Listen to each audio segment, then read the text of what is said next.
hermanos, con la serie La Epístola de Santiago. Ya este es el mensaje número 5 y todavía estamos en el capítulo 1.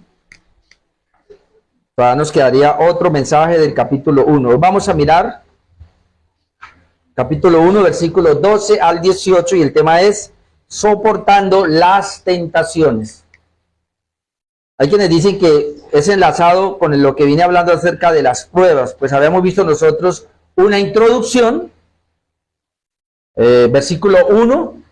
Luego con el pastor Juan Carlos se ha visto la prueba de nuestra fe, versículos 2 al 4. Luego hemos visto nosotros sabiduría en medio de las pruebas, versículos 5 al 8.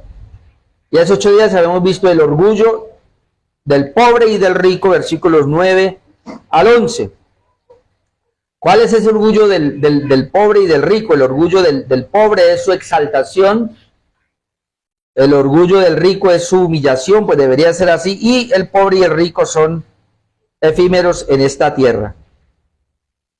Continuando entonces con esta parte de las pruebas, la fe que debemos tener en medio de las pruebas, atravesar las pruebas. Entonces ahora viene el punto de soportar las tentaciones, y obviamente pudiéramos ver la tentación como una especie de prueba también. Puede llegar a ser una prueba, pero pues hay una diferencia entre tentación y prueba. Hoy vamos a mirar, hermanos, tres cosas. Primero vamos a mirar por qué soportarlas son una bienaventuranza. Número 2, por qué las tentaciones no provienen de Dios. Y número 3, porque de Dios solo viene, soportando las tentaciones, porque de Dios solo viene lo que sería el punto número 3. Entonces definamos la tentación. ¿Qué es una tentación? La tentación se define como una incitación a desobedecer a Dios. Ya con esa definición ya entendemos que no puede ser producida por Dios. Porque la tentación se define como una incitación a desobedecer a Dios a través de deseos o atracciones hacia el mal, que pueden provenir de diversas fuentes: el mundo, la carne y Satanás. Los tres enemigos del cristiano, eso sí, la Biblia claramente lo dice, es el mundo, es nuestra carne, pero también es Satanás. Entonces, así se define la tentación. Todo aquello que nos incite a desobedecer a Dios. Distinto es la prueba, porque la prueba es una situación. Puede llevarnos la prueba, obviamente. La prueba se puede convertir en tentación cuando vamos a desobedecer a Dios, pero la prueba por lo general tiene otra implicación, como lo hemos visto, y es que podemos soportarla y Dios la permite con el fin de purificar nuestra fe, como lo habíamos visto. Entonces podemos decir aquí, hermanos, que no es pecado ser tentado. Pecado es caer en la tentación al ceder a esos impulsos. Y eso lo vamos a ver. Vamos a tratar de mirar esta tarde esa tentación, hasta dónde la tentación no es pecado, pero cuando se convierte en pecado. Gloria a Dios, porque Santiago nos aclara de una manera muy especial esta parte. Entonces vamos con el primer punto, porque antes de hablar de esta parte, el primer punto tiene que ver, recuerda que el tema es soportando las tentaciones. El primer punto es ¿por qué soportarlas? Porque soportarlas son una bienaventuranza, versículo 12. Entonces, soportando las tentaciones, número 1, porque soportar las tentaciones son una bienaventuranza. Dice el verso 12 así, Santiago 1:12, bienaventurado el varón, y obviamente esa palabra varón implica pues género humano, hombre y mujer. Bienaventurado el varón que soporta la tentación. Note la palabra soporta, o resiste, o aguanta la tentación. Porque cuando haya resistido, mire que otra vez vea la palabra resistir o soportar, cuando haya resistido la prueba, es decir, la tentación es una prueba, podemos decir ahí porque lo presenta como una prueba. Cuando haya resistido, es decir, si no se cae en tentación, entonces se convierte en una prueba. Cuando haya resistido la prueba, recibirá la corona de vida que Dios ha prometido a los que le aman. soportar la tentación implica una promesa entonces. Eso es lo que vamos a tratar de ver acá. Por lo menos entonces encontramos 3 bendiciones en este versículo al soportar las tentaciones. La primera es la dicha, hermanos, grande, o la dicha muy grande que tenemos. Se compara esa dicha o la bienaventuranza, porque la palabra bienaventuranza es una felicidad enorme, es un gozo enorme, es una dicha grande. Se compara a la dicha de los dioses, entre comillas, a la dicha de los emperadores.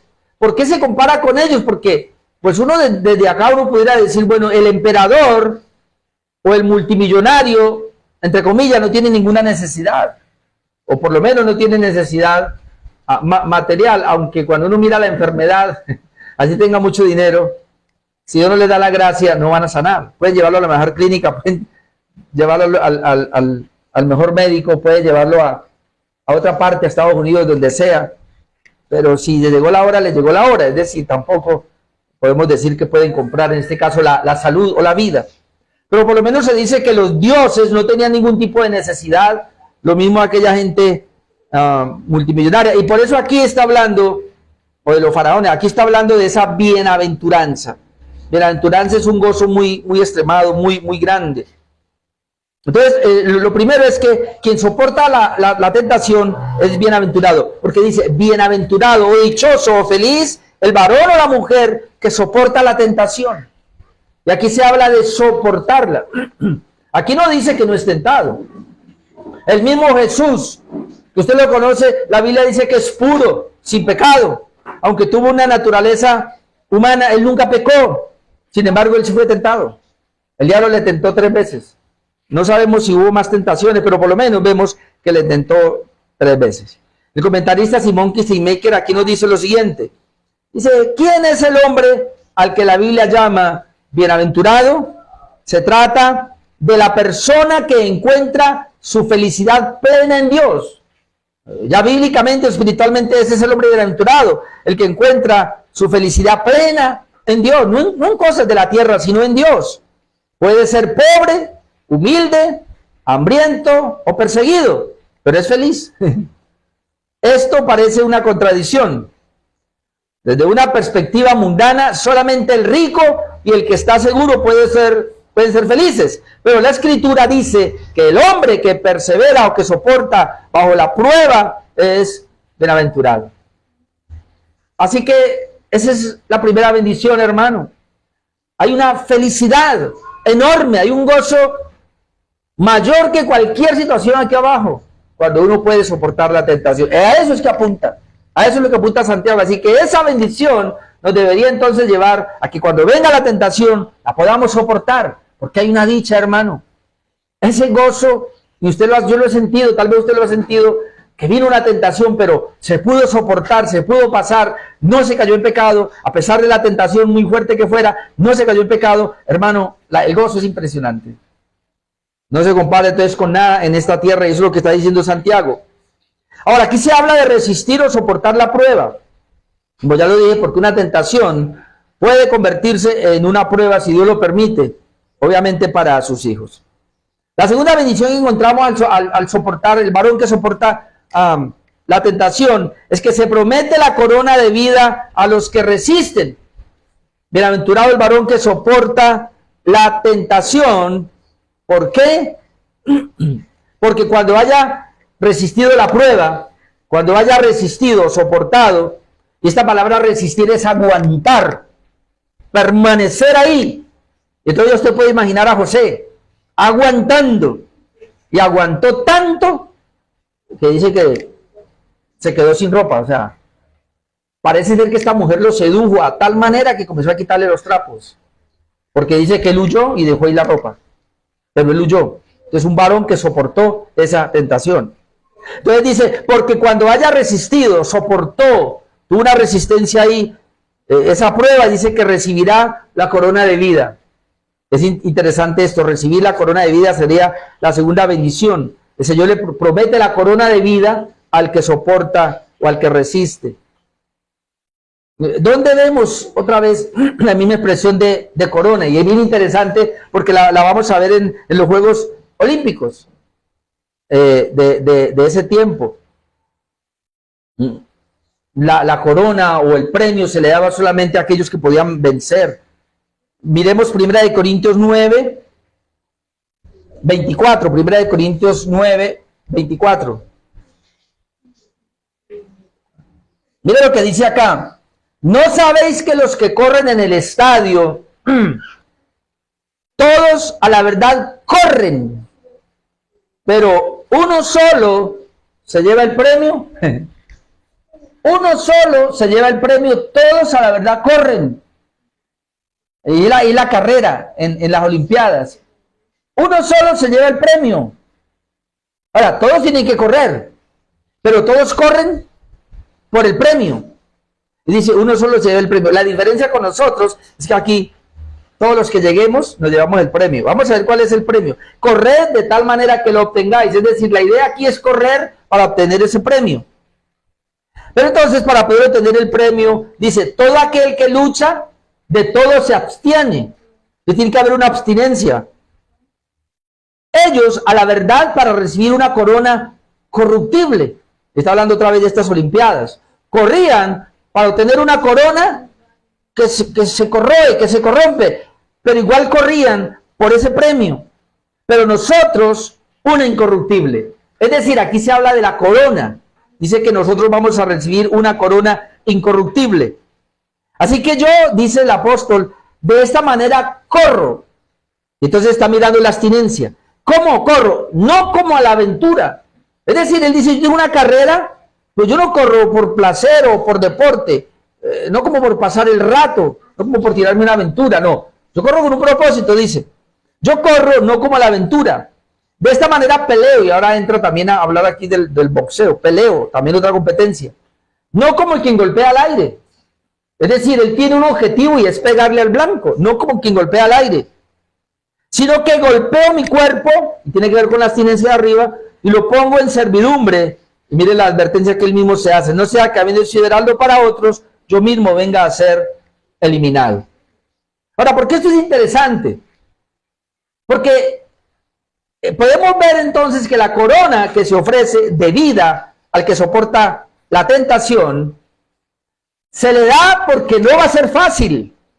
Porque soportar la tentación no será fácil.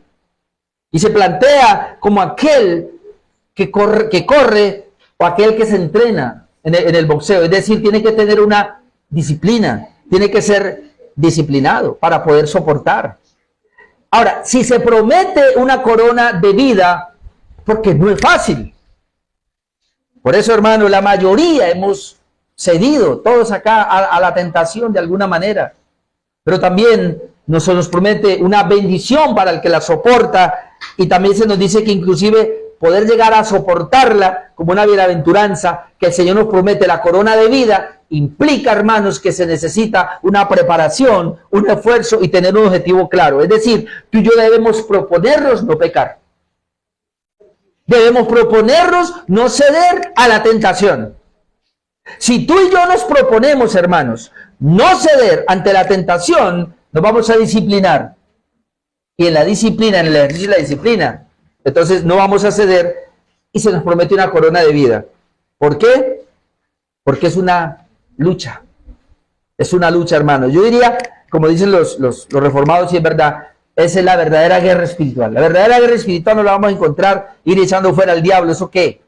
Sino que la verdadera guerra espiritual está dentro de nosotros cuando el mundo, cuando la carne nuestra y Satanás nos ofrece todo tipo de situaciones que nos van a llevar a desobedecer a nuestro Dios, que nos van a llevar a pecar delante de nuestro Dios y poder aguantar y poder resistir y poder soportar estas tentaciones. Eso es disciplina. Y eso implica entonces que hay un premio, porque eso es vencer, pasar la carrera. Por eso en Apocalipsis 2:10, mire lo que dice Apocalipsis 2:10, no temas en nada lo que vas a padecer, le dice a la iglesia. He aquí el diablo echará a algunos de vosotros en la cárcel para que seáis probados, y tendréis tribulación por 10 días. Pero luego le dice, sé fiel hasta la muerte, y yo te daré la corona de la vida. Es la misma corona que ofrece aquí. Sé fiel hasta la muerte y yo te daré la corona de vida. No importa si el diablo los va a meter. No importa si Satanás nos va a tentar. Sé fiel hasta la muerte y yo te daré la corona de vida. Así que, hermanos, soportar las tentaciones, resistir las tentaciones, no ceder a las tentaciones, esto tiene una valía delante de Dios que Él nos premia. Es parecido a aquel que corrió y llegó, como dijo Pablo, y yo golpeo mi cuerpo y lo pongo porque yo quiero llegar, no vaya a ser que yo sea eliminado. Obviamente ese versículo no está hablando de que la salvación se puede perder como algunos la pueden tomar, pero sí se pierde la corona de vida. Pudiera decirlo de esta manera entonces, la idea es que soportemos las tentaciones y que no caigamos en pecado, y Dios nos va a premiar, nos va a dar una corona, pero si nosotros cedemos, vamos a perder la corona. Una corona de vida para nosotros, y cuando vemos que se le entregan a otro, ¿y por qué no a mí? Pues porque usted, digámoslo de esta manera, aunque predicaba bien, aunque era fiel a la iglesia, servía en la iglesia bien, pero cuando venía la tentación también a sí mismo caía fiel. De la misma manera que se esforzaba en la iglesia para servir, también cuando veía la tentación también cedía de la misma manera. Entonces, pierde la corona de vida. Puede ser que una persona entonces no la veamos sirviendo mucho en la iglesia, no la veamos allí como tan metida, pero si esa persona es fiel al Señor y en la tentación y no cede y honra y glorifica el nombre del Señor, no desobedeciéndole, él va a tener una corona de vida. Por eso, hermanos, y lo cantábamos ahora, el escritor de Hebreos nos dice cómo debe terminar nuestra carrera en medio de las tentaciones. Hebreos 12, 1 al 3. Mira lo que dice: por tanto nosotros, teniendo en alrededor nuestro tan grande nube de testigos, y a mí me fascina, y yo tengo que ir siempre aquí, o sea, cuando uno lee esto, Hebreos 12, 1, y habla de la nube de testigos, inmediatamente uno tiene que devolver a Hebreos capítulo 11, porque esa es la nube de testigos que tenemos. Todos aquellos que soportaron. Y esta mañana hablábamos, no recuerdo si es el 11:17, que dice que estos antiguos, cuando veían la ciudad celestial, ellos dicen, de lejos solamente la saludaron, la vieron, la saludaron y confesaron que eran peregrinos extranjeros en este mundo. Y ellos veían una ciudad.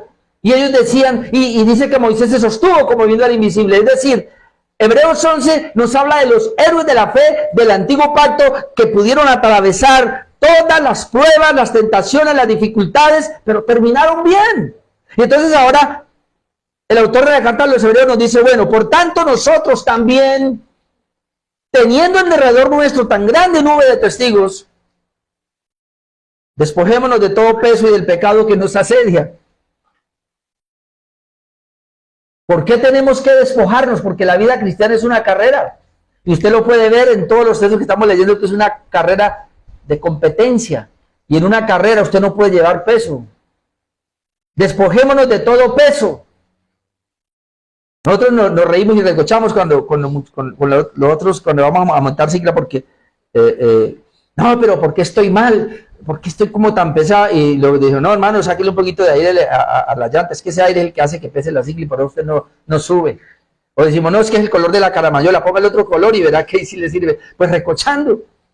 Pero es interesante porque nosotros que nos gusta subir montañas, uno se siente pesado al punto que ya no aguanta más. Imagínense, y muchos quieren votar. ¿Qué no he visto los ciclistas profesionales que ellos inclusive ni llevan caramayolas? A ellos se las pasan y toman y la botan. ¿Y pero por qué la botan? Porque ellos no aguantan peso. Ni siquiera una banana llevan por acá. Ellos, ya si es un momento pues de pare, de relax, es que ya llevan las cosas y la pasan, pero comen y botan todo porque eso es peso. Y aquí está diciendo, la carrera es así: despojémonos de todo peso y del pecado que nos asedia. ¿Y qué es peso?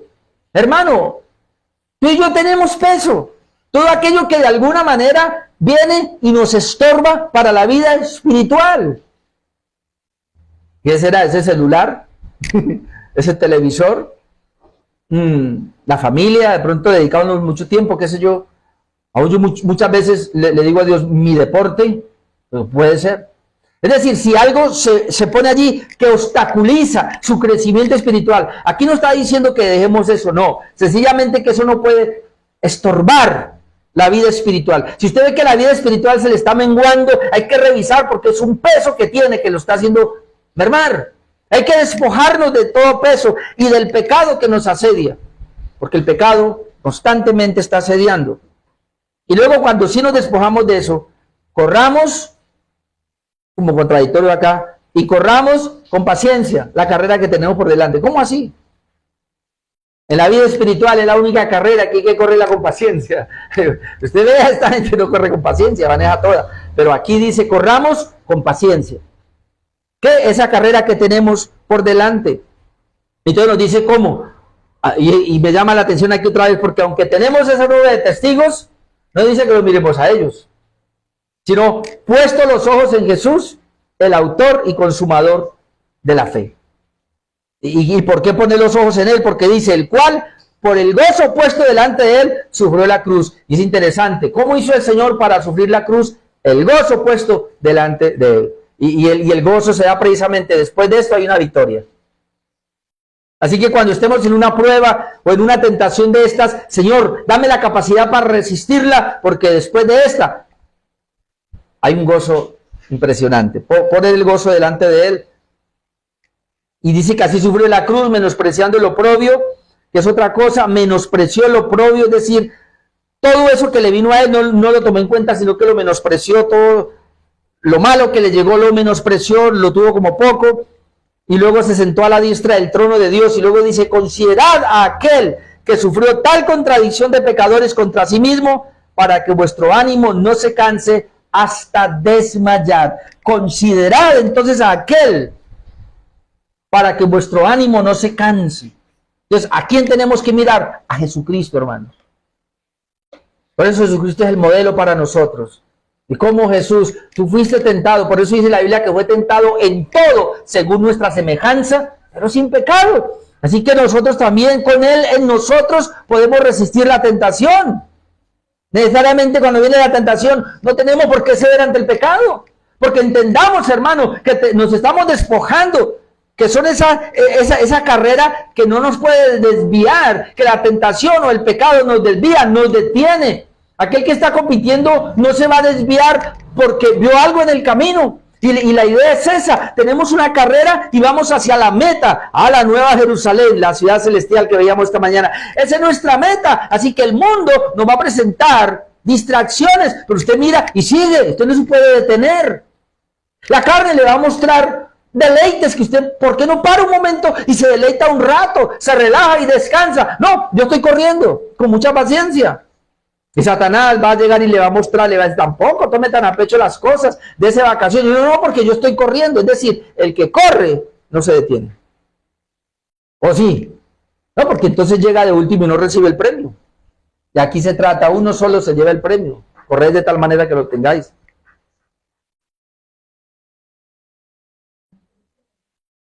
Y número 3, la tercera bendición es que es una evidencia de nuestro amor a Dios. Igual, lee el texto otra vez, hermano. Bienaventurado el varón que soporta la tentación. ¿Por qué?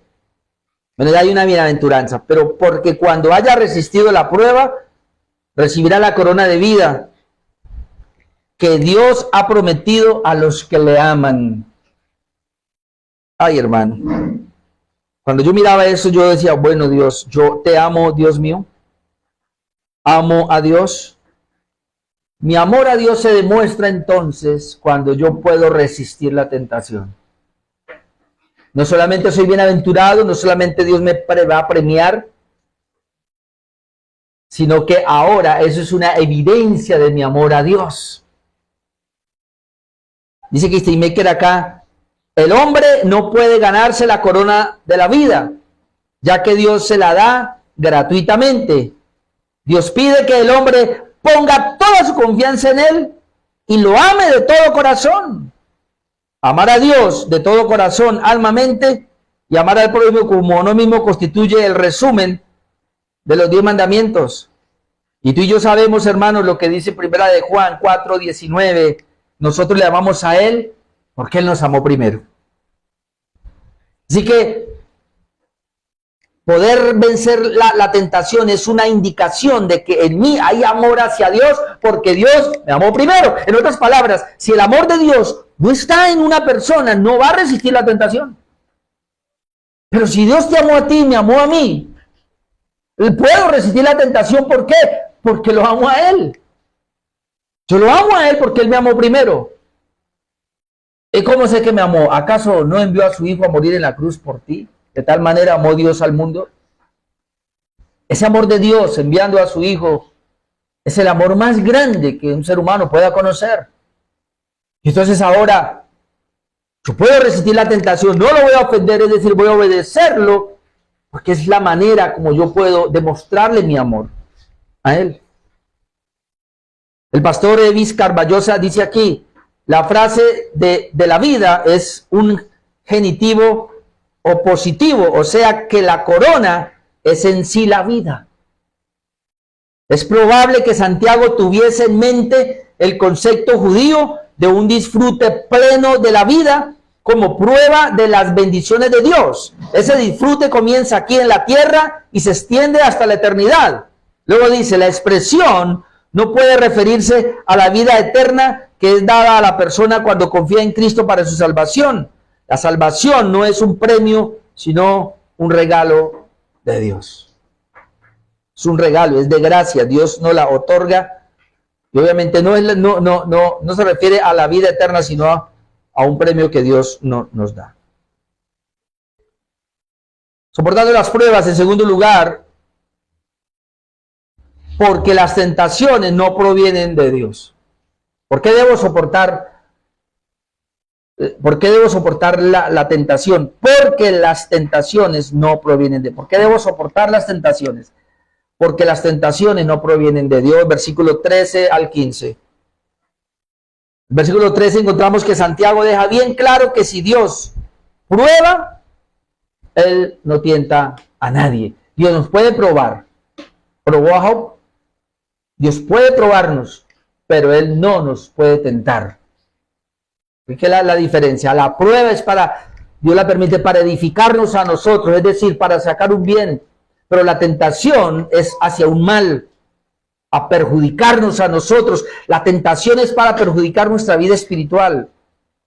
Puede ser prueba cuando esa tentación es grande y la resistimos, pasamos. Puede llegar a ser una prueba y nos sirve, pero por lo general es para mal. Por eso, versículo 13 dice, cuando alguno es tentado, note que ya no dice probado, sino tentado, no diga que es tentado de parte de Dios. No diga. Porque pareciera que algunas personas querían decir, no, como Dios es soberano y todo pasa por Él, entonces Dios me metió ahí. No, hermano, no. No lo diga. No diga que Dios lo puso ahí. Dios, a los hombres, me pasó esa mujer y fue muy fuerte y yo caí. ¿Dios? ¿O el otro Dios? Don Sata. Cuando alguno es tentado, y interesante porque cuando alguno es tentado, hermano, y esa es la mala, no sé, pero aquí todos vamos a ser tentados. Todos hemos sido tentados y todos vamos a ser tentados. Mientras estemos nosotros en esta humanidad y mientras la naturaleza carnal y pecaminosa esté en nosotros, vamos a ser tentados. Y ahora le voy a mostrar por qué. Pero todos aquí vamos a ser tentados. Así que cuando usted es tentado, cuando yo soy tentado, por favor, dice, no diga que es tentado de parte de Dios. No. ¿Por qué? Porque Dios no puede ser tentado por el mal, ni Él tienta a nadie. Dios no puede ser tentado por lo malo, ni Él va a tentar a nadie. El pastor Carballosa dice aquí lo siguiente, la declaración Dios no puede ser tentado con el mal es una afirmación de su impecabilidad. Los paganos contemplaban a sus dioses como seres sujetos a tentación y consecuentemente como fuente de tentaciones. Dios, en contraste, es absolutamente santo e impecable. En virtud de su naturaleza santa, es inmune al pecado. En él no pueden albergarse ni malos pensamientos ni inclinaciones pecaminosas. ¿Cómo entonces podría ser él la fuente del pecado? Luego, citando a un autor en su libro, él dice lo siguiente: la misma perfección que imposibilita que Dios sea tentado, también imposibilita que él tiente a alguien. Entonces, como Dios es perfecto, en él no hay ni una milésima de maldad, de pecado. Por eso de él no puede salir la tentación. Él no puede tentar a nadie. De la tentación, ya sabemos, se arroja en Satanás, obviamente. Y un texto, por lo menos, que habla de la impecabilidad de Dios, no sé si aquí ya tocamos ese punto, que en Dios no hay pecado, Dios no puede pecar. Deuteronomio 32, 4 y 5 dice: Él es la roca, cuya obra es perfecta. Note, como Él es la roca y hay una firmeza ahí, entonces la obra de Él es perfecta, porque todos sus caminos son rectitud. Todos los caminos de Dios son rectos. Dios de verdad, y sin ninguna iniquidad en él. Es decir, uno no puede percibir una milésima de maldad en él. Sin ninguna iniquidad en él. Es justo y recto. Pero luego, la corrupción no es suya, de sus hijos es la mancha de generación torcida y perversa. Así que la tentación, hermano, puede estarse en Satanás, en la carne o en nosotros mismos, como ya lo habíamos dicho, pero jamás en Dios. Santiago entonces aquí contrasta, hermano, las pruebas y las tentaciones. Las pruebas tienen la finalidad de madurar el carácter del creyente, mientras que las tentaciones tienen como finalidad incitar al mal. Entendamos eso. Una prueba, Dios la permite, una enfermedad, una situación económica, un problema en la familia, qué sé yo, la muerte de un ser querido, alguna situación de esta que quedó sin empleo. Estas pruebas Dios las permite con el fin de que podamos nosotros ejercitar la fe. Pero una tentación es hacia abajo. La tentación es con el fin de incitarnos al mal. Por eso, hermanos, hay que definir la tentación rapidito. ¿Y cómo defino la tentación? Todo aquello que me lleve a desobedecer a Dios. Eso, así tenemos que detectarla rapidito. Cualquier situación, cualquiera. Un trabajo donde me pagan el doble, pero si ese trabajo me lleva a desobedecer a Dios, es una tentación. Un viaje que va a hacer, pero si en ese viaje usted va a pecar, hay que detectar una salida, qué sé yo, cualquier situación, cualquier amistad. Hombres que tienen a sus esposas, que tenemos a nuestras esposas. Si hay una dama que lo está incitando a usted y que lo está llevando a acercarse a ella, entienda por favor que eso es ir en contra de Dios. Y es una tentación la cual hay que huir. A las tentaciones no se les resiste, a las tentaciones se les huye. Y sobre todo las sexuales. En 1 Corintios 10:13 dice: no os ha sobrevenido ninguna tentación que no sea humana. Eso es bueno, porque todas las tentaciones, como son nuestras, son humanas. Por eso cuando dice bienaventurado el varón que soporta la tentación, es porque es humana y la podemos soportar. No os ha sobrevenido ninguna tentación que no sea humana, pero fiel es Dios, y aquí entra la relación con Dios, que no os dejará ser tentados más de lo que podéis resistir. Imagínense, aunque la tentación no viene de Dios, pero cuando llega, la gracia de Dios es que no nos va a dejar, hermano, y al final vamos a ver cómo.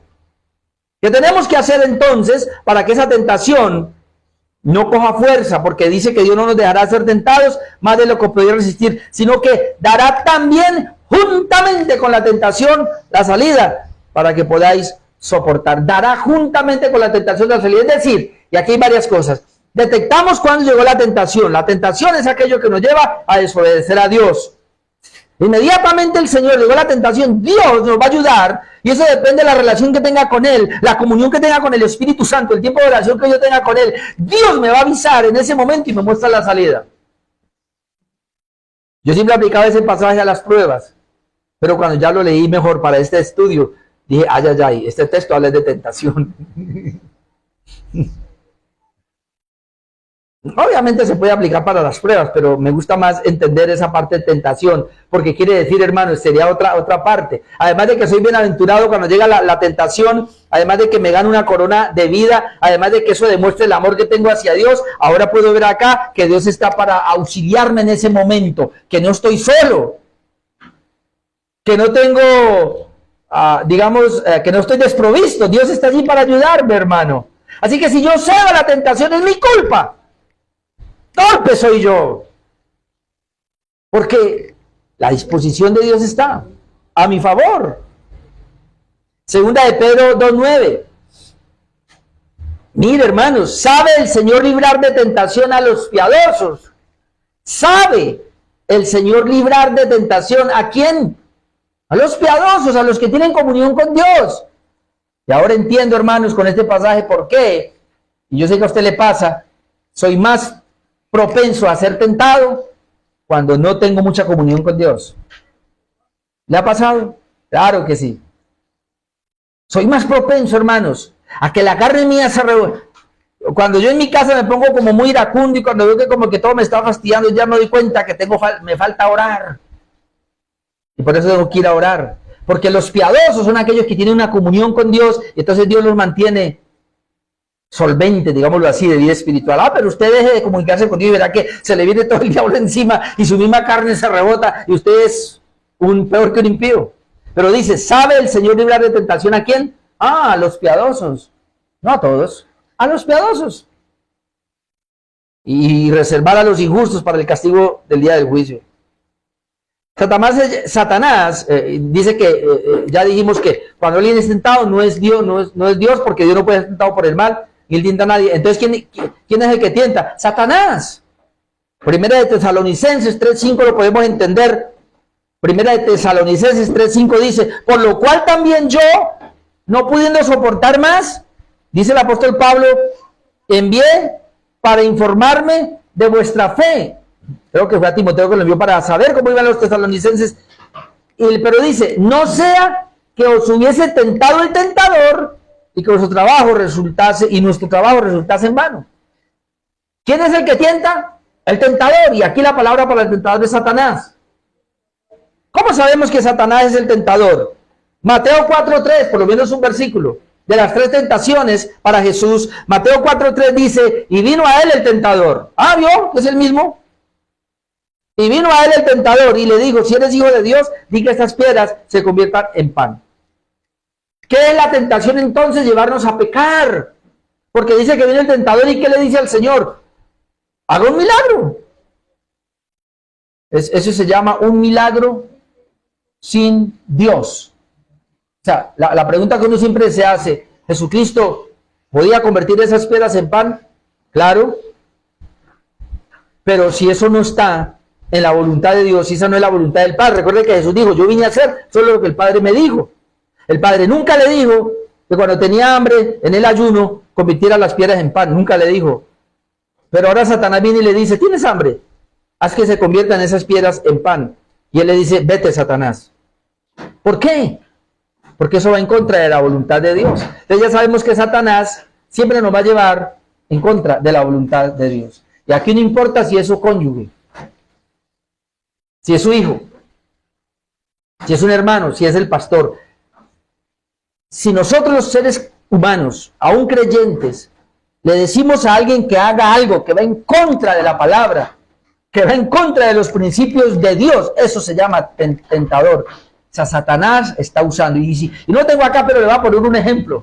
Pedrito acaba de decirle al Señor, cuando le dice, ¿y ustedes quién creen que soy yo? Le dice Jesús. Y Pedro dice, Señor, nosotros sabemos que tú eres el Cristo, el Hijo del Dios viviente. El Señor le dice, bienaventurado Pedrito, eso que tú acabas de decir no te lo ha revelado carne y sangre, sino mi Padre que está en los cielos. Está siendo guiado por mi Padre. Y Pedro se siente y dice, ay, sí, Señor. Luego el Señor le dice, bueno, pero quiero decirle que tengo que ir a Jerusalén, tengo que morir, tengo que padecer. Pedro se mete otra vez, estoy siendo dirigido por el Padre. Ah, Señor, en ninguna manera esto te acontezca. Y el Señor le dice, apártate de mí, Satanás. Hermanos, tú y yo somos tan vulnerables que usted puede estar hablando ahora de parte de Dios y al ratico de parte del diablo. A mí siempre me ha impresionado eso. ¿Cómo Pedro? ¿Pero qué le pasó? Y el Señor le dice, apártate de mí, Satanás. Y mira lo que le dice, porque me eres tropiezo, porque no pone la mira en las cosas de arriba, es decir, la voluntad de Dios, sino en la de la tierra. Ahora, si usted lo viene a la parte humana, Pedro quería favorecer a Jesús. No vayas a la cruz porque vas a sufrir. Si dice que vas a padecer, ¿para qué te vas a meter? ¿Se acuerdan cuando estamos viendo Hechos que fue la misma? Que el Espíritu Santo dice que no vaya a Jerusalén porque va a padecer. ¿Cómo así? Dice Pablo. ¿Cómo así? Yo tengo un plan que cumplir. Tengo que ir allá. No vaya a tu lado porque la cosa está apretada. No, está fea, están poniendo bombas acá, pero pues si no hay impedimento y uno puede entrar, yo voy en el nombre del Señor. Hay gente que de pronto se acerca a uno y le dice, o por lo menos mis hijas me han dicho, papi, si esto está como caliente, ¿por qué va a ir allá a hacer allá? Y pues hay unos hermanos que me están esperando. Dios nos guarda, Dios nos protege. Y yo no puedo. ¿Ve cómo es la cosa, hermano? El tentador es Satanás. Versículos 14 y 15 vemos que la tentación viene del corazón pecaminoso que es seducido. La tentación viene de Satanás, del mundo. El tentador es Satanás, pero, hermanos, aunque el tentador es Satanás, escuche, hermano, que esto es interesante. Él solamente puede mostrarle afuera, pero realmente la tentación es producto de mi corazón pervertido y pecaminoso. Y esto es impresionante, versículos 14 y 15. O sea, cuando alguno es tentado, no diga que es de parte de Dios, porque él no puede ser tentado por el mal y él tienta a nadie, sino que cada uno es tentado. Hermano, esa es la noticia, tú y yo vamos a ser tentados. Cada uno es tentado. ¿Cuándo? Cuando de su propia concupiscencia. La palabra concupiscencia aquí son deseos fuertes que se pueden usar para el bien o para el mal. Es decir, una palabra neutra. Pero, sobre todo aquí está hablando de deseos fuertes pero pecaminosos. Porque también pueden haber deseos fuertes buenos.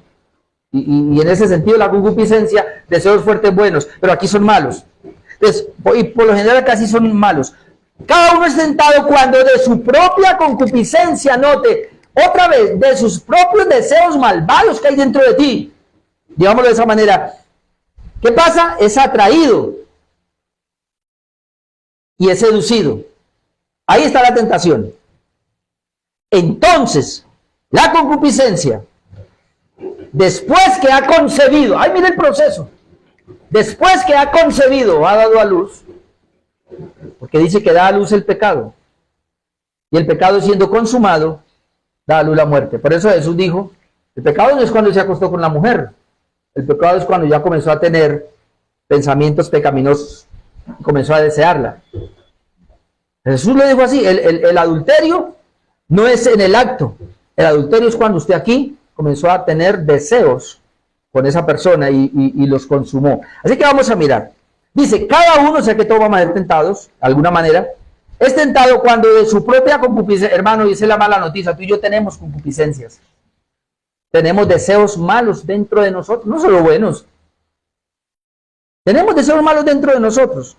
Pero luego esos deseos malos dice que es atraído y es seducido. ¿Dónde trabaja el diablo? Atrayendo y seduciendo. Ahora, algo interesante es que Satanás, no es porque sea omnisciente, pero Satanás sí conoce a través de información, no sé, de sus secuaces, pero él los va conociendo y él sabe entonces de qué pie cojeamos, como dicen por ahí. Aunque Pedro dice que Satanás toca, ¿no? Anda alrededor buscando a quien devorar. Y esto es lo que hemos aprendido, que Satanás conoce digámoslo de otra manera, Satanás conoce el queso que le gusta, o mejor, el Satanás conoce la carnada. Es decir, todos nosotros aquí, cada uno es tentado, pero no vamos a ser tentados de la misma manera. Cada uno es tentado de acuerdo a los deseos que tiene de desorden. Alguien puede ser tentado con las mujeres, hombres. Otro puede ser tentado por el dinero. Otro puede ser tentado por la flojera, por la pereza, qué sé yo. Otro puede ser tentado por el desorden. Otro puede ser tentado por el chisme, porque le gusta ser chismoso. Otro puede ser tentado por la mentira. Tantas. Entonces, hay deseos desordenados en nosotros. Todos no batallamos con los mismos pecados. Entonces, Satanás, conociendo eso, dice que él nos va a atraer y nos va a seducir. Es decir, nos va a poner la carnada. Ahora voy a leer lo de la carnada, porque eso es lo que tiene que ver acá. Cuando dice atraído y seducido, tiene que ver con los peces. Ahora, cada uno es tentado, y esa es la tentación, hasta ahí no hemos pecado. Cada uno es tentado cuando de su propia concupiscencia, escuche, está siendo atraído y está siendo seducido. Pregunto, ¿es pecado? No. No, ahí no, porque apenas está apareciendo eso que quiere salir. Entonces, ahí esa es la tentación. Porque luego dice, entonces la concupiscencia, después que ha concebido, ahí sí ya concibió. Entonces, ¿cuál es el ejemplo? A ver, para los hombres. Usted va normalmente, ve una mujer bonita y dice, está como bonita esa mujer. Ay, yo tengo esposa. Me fui.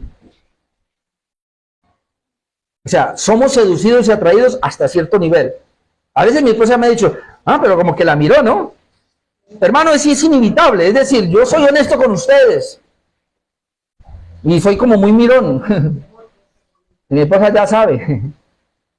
¿Pero eso es pecado? No, eso es una atracción seductora externa que Dios me tiene que ayudar a controlar. Pero ahora, si yo veo a esa mujer y la miro y digo, uy, y me quedo mirándola y comienzo a tener ya, para no sé qué, y comienzo a imaginar y a decir cosas y que yo quiero estar con ella y comienzo a imaginar, ya caí.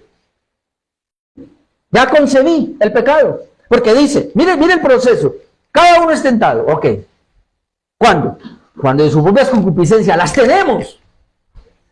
Pero luego van a ser despertadas como es atraído y es seducido. Es decir, el mundo, la carne y Satanás pone la cáscara. Somos atraídos.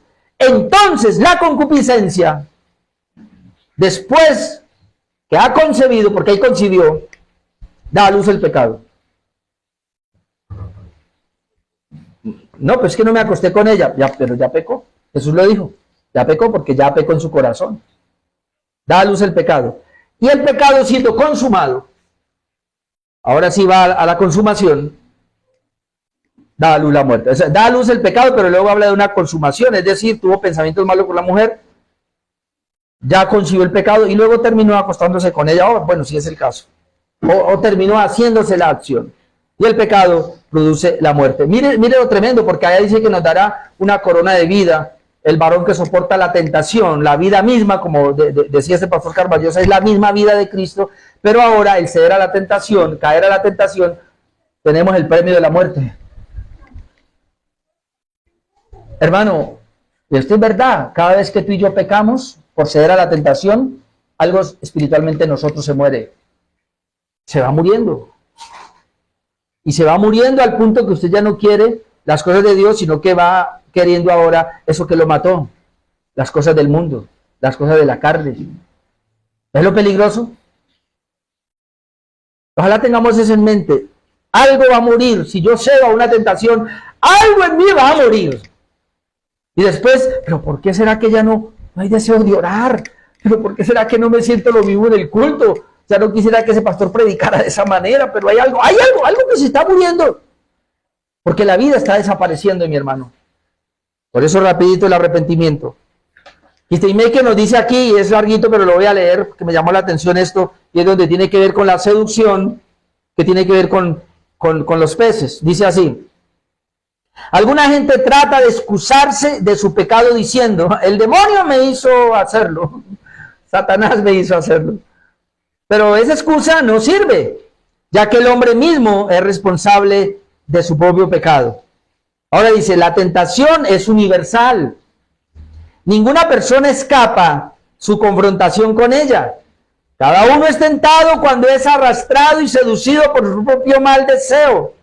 Santiago utiliza una ilustración tomada del mundo de la pesca. El pez ve la carnada y se ve tentado a morder.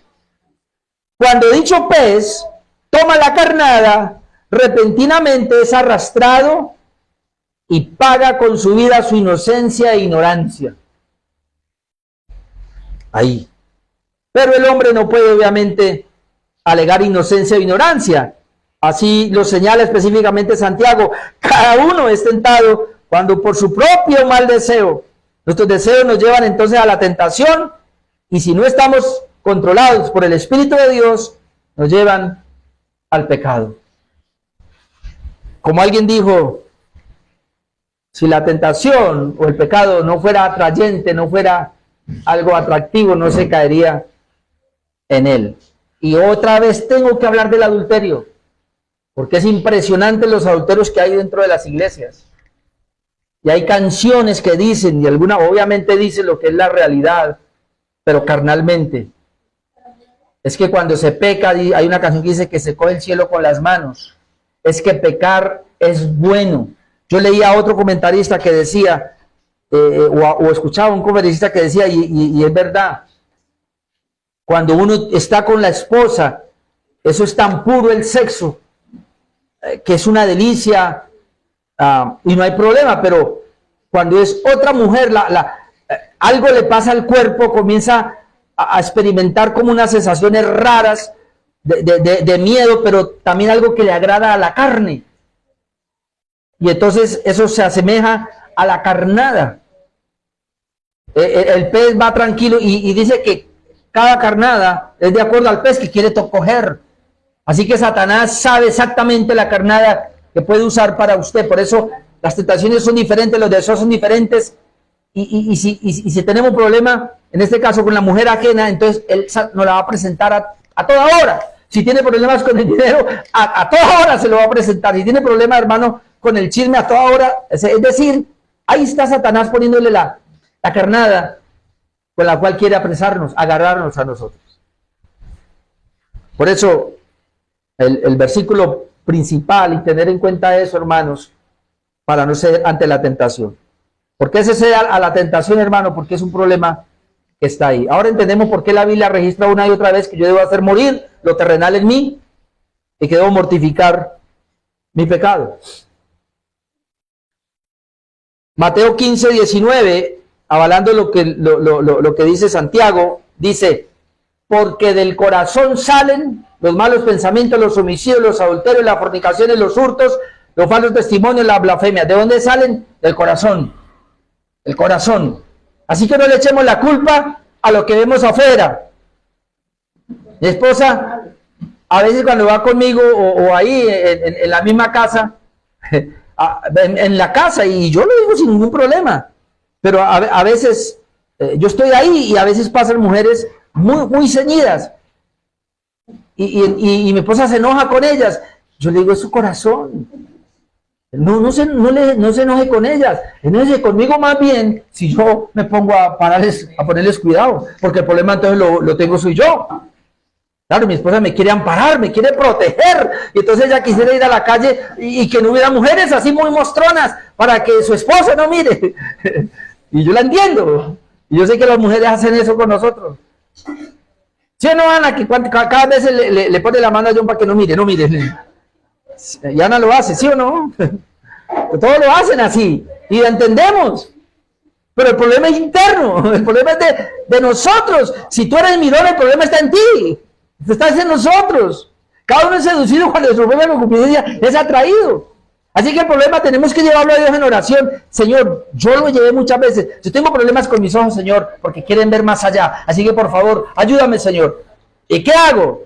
Acuérdame, Señor. Y cuando yo veo a alguien, no, eso es pecado, Señor, ya no más. Mejor no. Y más bien, miro para otro lado. Yo no me quedo ahí. Yo esta mañana lo dije y no me da temor decirlo, hermanos. Sí, lo digo en la enseñanza, no en el culto, así que ahora sí va a quedar grabado. Hace 15 días yo borré TikTok.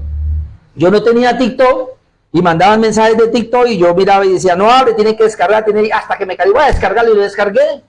Y sí, podía mirar. Pero ¿qué pasó? Que mirando, mira uno el que le mandan y uno sigue y sigue y comienzan a aparecer mujeres, usted ya sabe cómo, y luego por acá. Y si usted miró, ya le van a mandar más. ¿Qué problema? Y entonces llegó donde yo abrí un TikTok y comenzaba a aparecer. Y no, ¿usted sabe qué hice? Fui y le oré y le pedí perdón al Señor por eso. Y dije, Señor, salgo de aquí, de este cuarto de oración. Y elimino eso. Y lo eliminé. Y me evité problemas. Mejor, hermano. Si sé que eso de alguna manera me quieren molestar, quita eso. Si el celular es un problema, pues ya no mire el celular. Toca, hermanos. Porque si no, y lo veíamos esta mañana en Cali, mejor cortes ese ojo, cortes esa mano, cortes ese, ¿qué es el otro? Ese pie, cortes el pie, cortes la mano, cortes el, obviamente espiritualmente hablando, simbólicamente, ¿no? Ahora, mira este, hermanos, uy, padre. Mira lo que Jesús dijo. La salida entonces para la tentación es usar la oración modelo de Jesús. Y usted ora la oración modelo de Jesús, el Padre nuestro. Pero llega a esta parte, y no nos metas en tentación, mas líbranos del mal. La Nueva Traducción, mire lo que dice este texto: no permitas que cedamos ante la tentación, sino rescátanos del maligno. ¿Qué quiere decir? Hermano, si Jesús dijo que cuando oráramos tuviésemos ese punto allí, no nos dejes caer en tentación, o no nos metas en la tentación, líbranos del mal. El mal aquí es el maligno.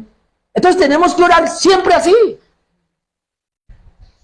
Así que tú y yo somos los responsables, porque no oramos, porque no pedimos el sustento, el socorro de lo alto. Yo tengo problemas con alguna situación pecaminosa en mí. Tengo que ir al cuarto secreto y decirle: Señor, este es mi problema, Padre. Por favor, ayúdame. Dame tu gracia porque yo no puedo salir de él. Esa es la clave. Y termino en 5 minutos el punto 3. Soportando las tentaciones. Número 3, ¿por qué? Porque de Dios solo viene lo bueno. Interesante cómo ahora va a contrastar Santiago lo malo que son las tentaciones, pero ahora dice: Dios no tienta a nadie, porque de él viene solo lo bueno. Versículo 16 al 18. Versículos 16 y 17 dice que el punto es que Dios no otorga tentaciones, porque de él no puede venir lo malo, sino lo bueno. 16, amados hermanos míos, no erréis, porque pareciera que algunos estaban culpando a Dios, diciendo que Dios les permitía esa tentación. Ya no más, hermanos, Dios no le va a permitir ninguna tentación. Prueba sí, pero tentaciones no. Otra vez, tentaciones ir a pecar, a desobedecer, y Dios no nos va a pasar por ahí. Por eso dice: amados hermanos míos, no erréis. Pudiéramos decir: no pequen, acusando a Dios o diciendo que tal vez esto Dios lo puso. ¿Por qué? Porque toda buena dádiva y todo don perfecto desciende de lo alto, ¿ve? Del Padre de las luces, en el cual no hay mudanza ni sombra de variación. Esa es la razón por la cual entonces las tentaciones no vienen de Dios, porque de él viene solo lo bueno. Pensar que de Dios puede venir la tentación es como es no conocer la impecabilidad de Dios. Y esto es pecado. Lo bueno solo puede proceder de Dios, y esto no va a cambiar, porque Dios no cambia, él es inmutable y él es bueno por naturaleza. Y versículo 18, hermanos, para ir terminando: una buena dádiva, un don perfecto, es la regeneración por la palabra de Dios.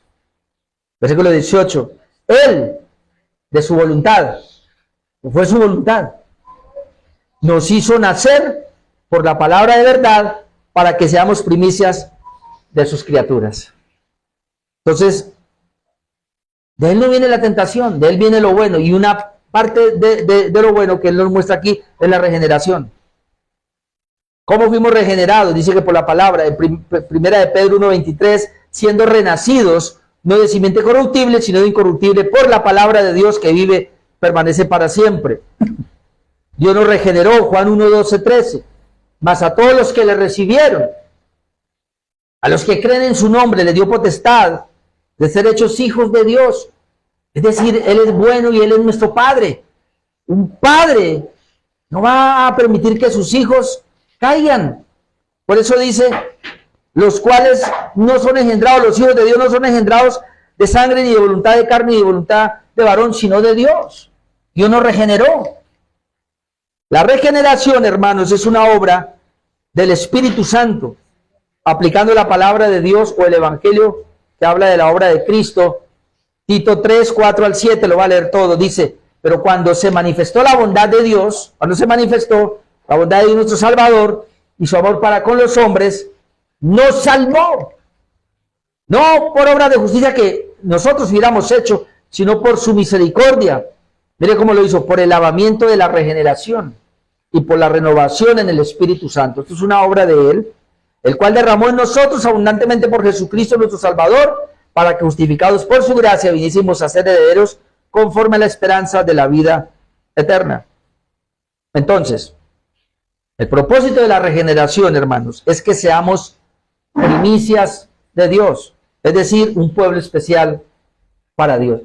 Cuando se hablaba en el antiguo pacto de las primicias, era eso: tráigale las primicias, tráigale lo mejor, los mejores frutos. Eso, los primeros frutos eran los mejores, tráigaselos, llévelos como una ofrenda al templo.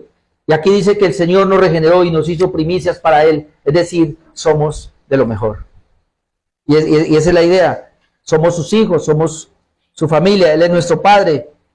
Por eso el creyente, hermanos, es posesión especial de Dios, porque ha sido creado en Cristo Jesús, como dice, para buenas obras, Efesios 2:10, y con la regeneración nos hizo sus hijos para darnos lo que viene de lo alto. Toda obra buena, toda dádiva viene de lo alto. Como dice Mateo 7:11 para terminar, pues si vosotros siendo malos sabéis dar buenas dádivas a vuestros hijos, ¿cuánto más vuestro Padre que está en los cielos dará buenas cosas a los que se lo pidan? ¿Por qué soportamos la tentación? Porque, hermanos, porque Dios no nos las da, Él nos da lo bueno. Y parte de lo bueno que nos dio aquí es la regeneración. ¿Para qué? Para poder hacernos sus hijos y seguir supliendo ahora todo lo mejor para nosotros. Dios es nuestro Padre, somos sus hijos, Él nos da lo mejor y Él no nos va a dar ninguna tentación. Nos permitirá pruebas para fortalecernos en la fe, pero no nos va a dar tentaciones. La tentación, detectémosla de una vez, la tentación viene del diablo y él va a activar el mundo para que nos seduzca, o nuestros mismos malos deseos para que salgan a flote. Pero cuando eso pase, yo una vez lo dije y lo sigo diciendo, dele gloria a Dios y dele gracias a Dios por las tentaciones. ¿Por qué? Porque las tentaciones es el indicio que nos dice que a la vuelta está el pecado, que lo próximo es pecado. Entonces, cuando aparece la tentación, vamos a buscar a Dios para que nos fortalezca. ¿Y por qué? Porque hay una bienaventuranza, porque hay una corona de vida y porque es la muestra de que nosotros amamos a Dios. Es decir, las tentaciones las necesitamos, inclusive para poder permanecer fieles al Señor aquí y para que se cumpla la palabra, como dice, el que persevera hasta el fin será salvo. Los valientes heredarán la vida eterna, porque eso es ser valiente. Vencer la tentación es ser valiente, mi hermano. Así que bienvenido a las tentaciones, pero vamos a soportarlas. Amén. Oremos.